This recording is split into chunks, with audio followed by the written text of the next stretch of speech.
on va commencer par la notion de l'intégration continue. Alors, CI, c'est ce qu'on appelle CI, Continuous Integration. C'est de s'assurer à chaque push, évidemment, push, je dis Git. À chaque push, je dois s'assurer que à chaque push, que le code source est valide. Alors, lorsque je dis valide, il y a deux volets pour vérifier la validité. Il y a la validité basique, ça veut dire validité en termes de compilation, en termes de tests unitaires, mais aussi il y a validation unitaire, mais aussi il y a validation côté qualité, plus qualité. Alors, par la suite, je vais parler sur la qualité. Donc, c'est ça. À chaque fois que je vais faire un push, donc push, je dois intercepter le push, okay, pour faire tout un processus de validation. Et en fin de compte, j'exécute réellement le push.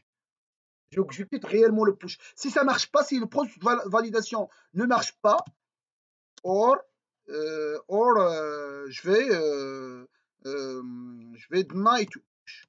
Je ne vais pas autoriser le push. Okay? Donc, soit je vais faire un push, soit je vais non autoriser le push, dépendamment du processus de validation que j'avais exécuté.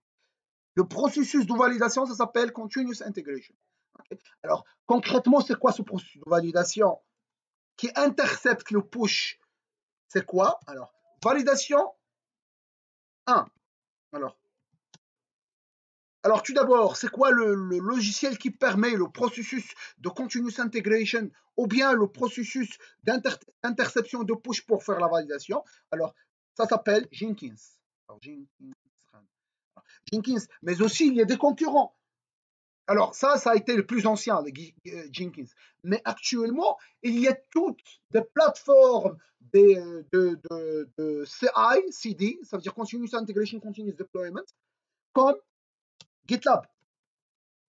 Alors, GitLab, c'est aussi un concurrent qui permet d'intégrer tout le processus de validation. Et aussi, il y a GitHub.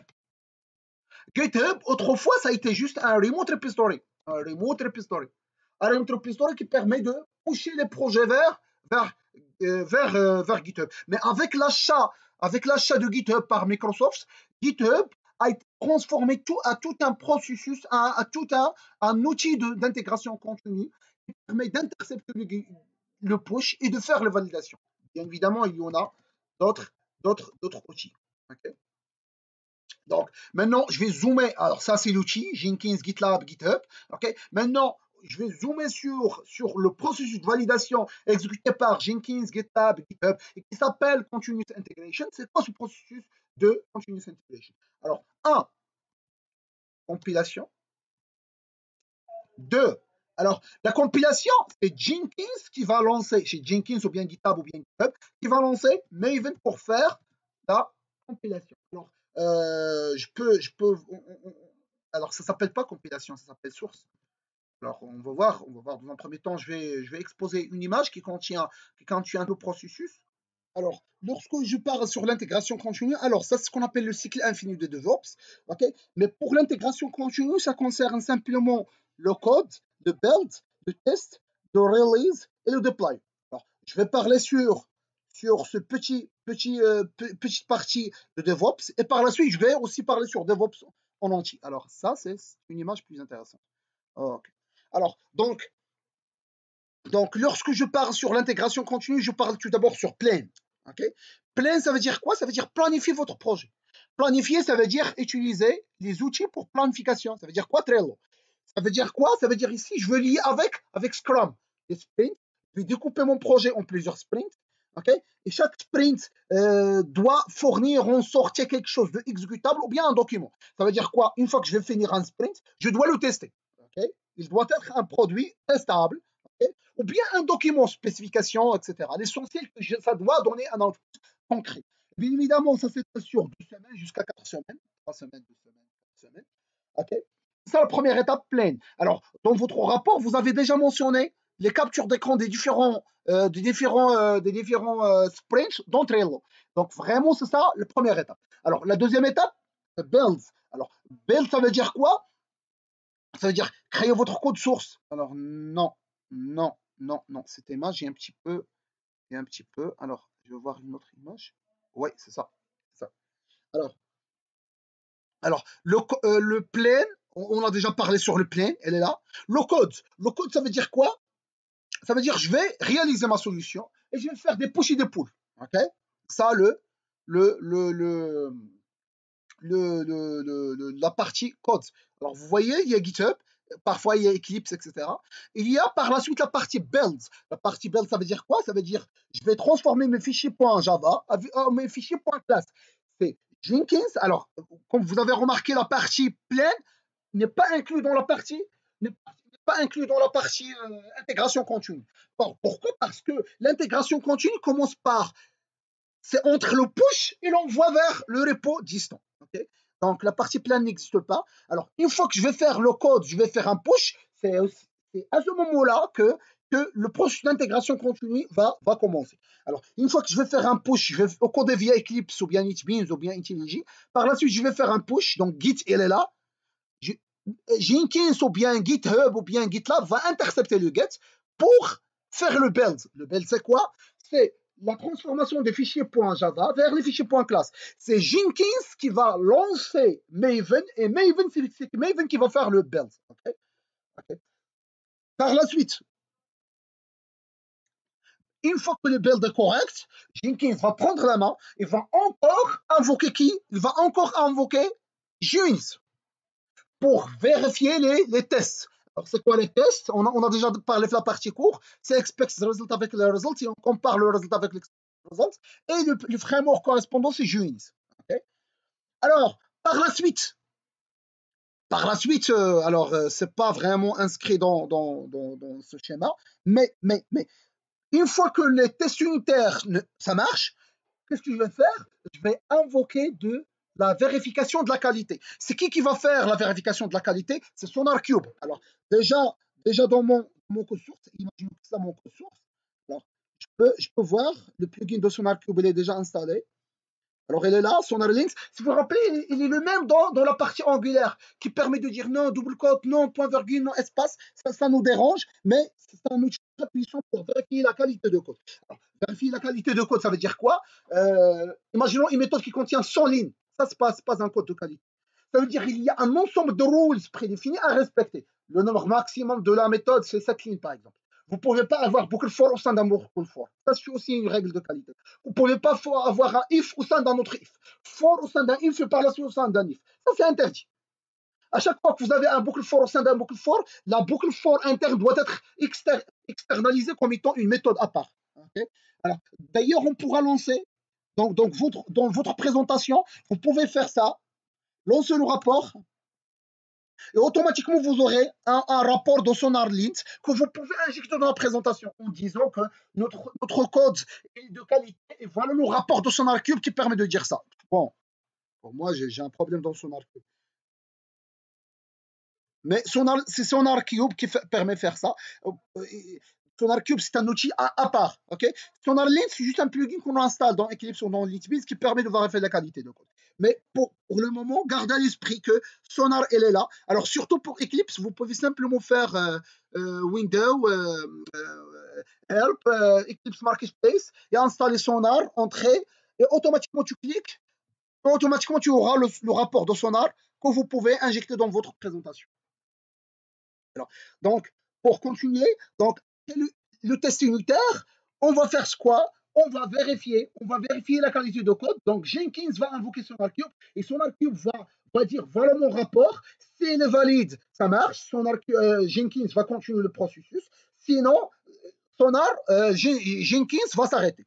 Alors, après avoir vérifié la qualité de code, je peux faire plusieurs trucs, plusieurs étapes, plusieurs autres étapes facultatifs. Alors, c'est quoi les étapes? Je peux par exemple faire, bien évidemment, lorsque j'avais fait le build, je vais faire le build et le compile aussi. Je génère le fichier jar. Alors, une fois que le fichier jar elle est là, le Jenkins, alors une fois que le test ça marche, Jenkins va lancer le processus de quoi? Va lancer le processus de packaging. Ça veut dire quoi? Ça veut dire transformer le fichier classe déjà généré par Maven à des fichiers jar.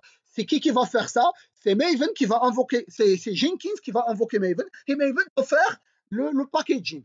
Alors par la suite, Maven, Jenkins plutôt va lancer le jar.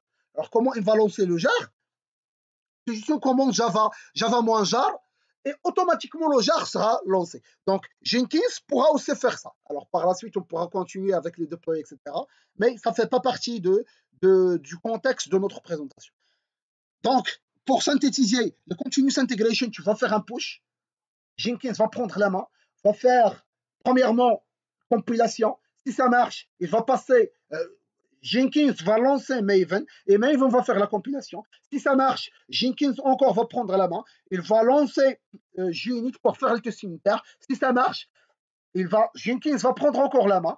Il va lancer SonarQube pour vérifier la qualité de votre code source. Si le code source que vous avez pushé est de qualité, Jenkins encore va prendre la main pour lancer le processus de packaging, pour lancer Maven, et Maven va faire le processus de packaging.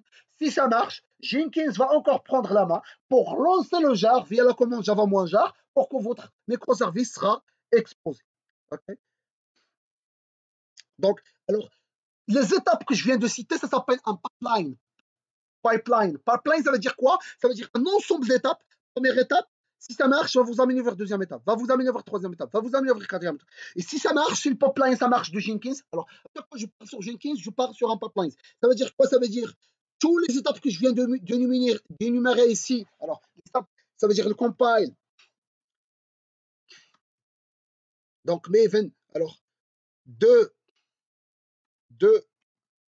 test. Donc, JUnit, donc Jenkins va lancer JUnit. Alors, par la suite, la qualité Sonar, alors la qualité de code via SonarQube ou bien SonarLint. Alors, par la suite, si ça marche, je vais faire le packaging. Package pour construire mon fichier jar. C'est Maven encore une fois. De 5, je vais exécuter le jar. C'est qui? C'est juste Jenkins qui va lancer une commande java-jar. Et le nom de votre jar, myapp.jar.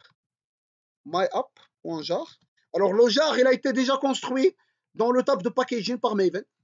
Alors bien évidemment, il y a d'autres étapes. Alors tout ce qu'on vient de voir, ça s'appelle un pipeline. Pipeline, ça veut dire quoi? Ça veut dire que Jenkins va faire première étape, ça veut dire le compile. Si ça marche, il va passer aux deuxième étape. Ça veut dire le test unitaire. Par la suite, qualité, package, et en fin de compte, il exécute le jar. Alors, donc, à chaque fois, si ça marche, je passe. Si ça marche, je passe. Si ça marche, je passe. Si ça marche, je passe. Alors, pour chaque nœud du pipeline, il y a ce qu'on appelle le trigger. Alors, le premier nœud, le trigger correspondant, c'est le push de Git. Ça veut dire qu'une fois que je vais faire le push de Git, automatiquement, le processus de compilation, ça veut dire première étape, le processus de compilation va avoir lieu. Alors, le deuxième, ça veut dire quoi? Ça veut dire le test unitaire. C'est quoi son trigger? C'est la première étape, c'est la validation de première étape. C'est quoi le trigger de la troisième étape? Ça veut dire la qualité, le test de qualité. C'est que le test unitaire, ça marche. C'est quoi le trigger de la quatrième étape? C'est que ça veut dire le packaging, ça veut dire la qualité. Le sonar a vérifié la qualité de code avec succès. C'est quoi le trigger de la cinquième étape? Ça veut dire l'exécution de jar, c'est la quatrième étape. C'est la validation de la quatrième étape. Ça veut dire le processus de packaging marche. Donc, en fin de compte, à la fin du dernier nœud du pipeline, alors tout ça, ce qu'on appelle un pipeline. Alors, tout ça, ça s'appelle le pipeline de Jenkins. Alors, pipeline, alors, pipe. Alors, ça, c'est un I. Pipeline.